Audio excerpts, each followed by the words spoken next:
Assalamualaikum warahmatullahi wabarakatuh. Well, hello everyone.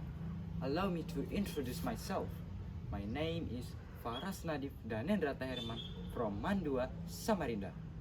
And today I would like to tell you guys a story with the title The Hunter and the Lion. So please sit back, relax, and enjoy the story. Once upon a time, there was a chief in a village near the bush. This man had many sons, and one of them was the best hunter in the whole land. Whenever he went out hunting, he would bring back much more meat than any other hunters in the village. But this hunter did not just like to provide meat for the villager. He enjoyed the thrill of the hunt and killing animals for fun. The chief often reprimanded his son because he knew that the spirit of the forest and the ancestor did not approve of killing for fun or sport. But all his exhortation fell on deaf ears. His son's behavior never changed. As for the animals, they were both afraid of and angry with this hunter. And they called a meeting of all the bush animals to discuss if there was not some way to stop this man.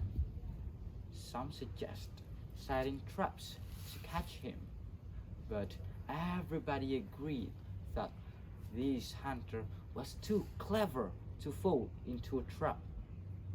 Then the lion suggested that one of them should change into the shape of a young woman in order to seduce the hunter. Then he could be lured into the bush and killed. It was decided that the lion's wife should be the one to do this job. So audience, the next morning, the chief's son was getting ready to set out to the bush. He was gathering his weapons, his spear, his bow and arrows, and his knife, when his father approached him.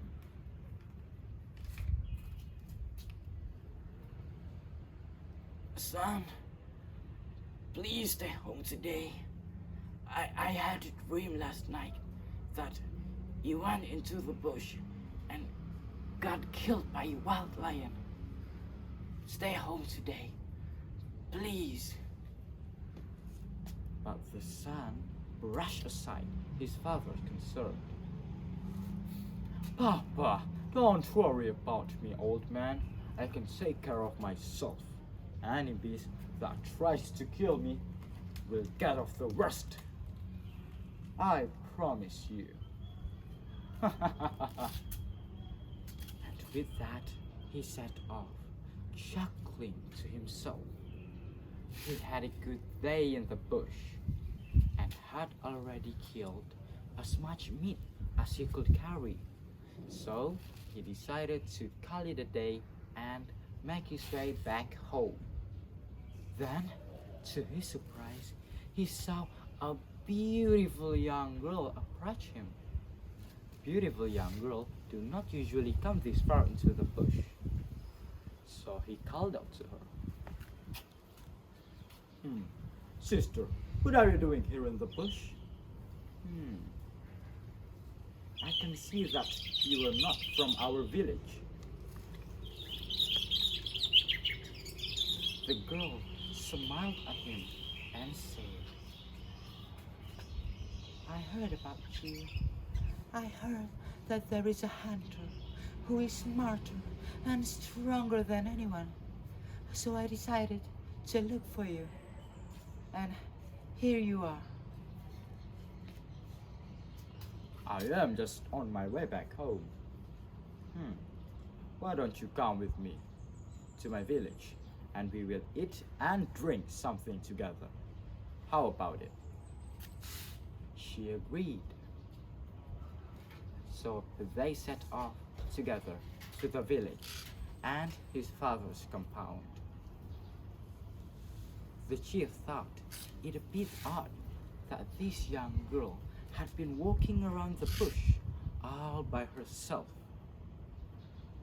But he was so happy that his son had returned home safely and not killed by a lion as his dream predicted, that he did not question her at all.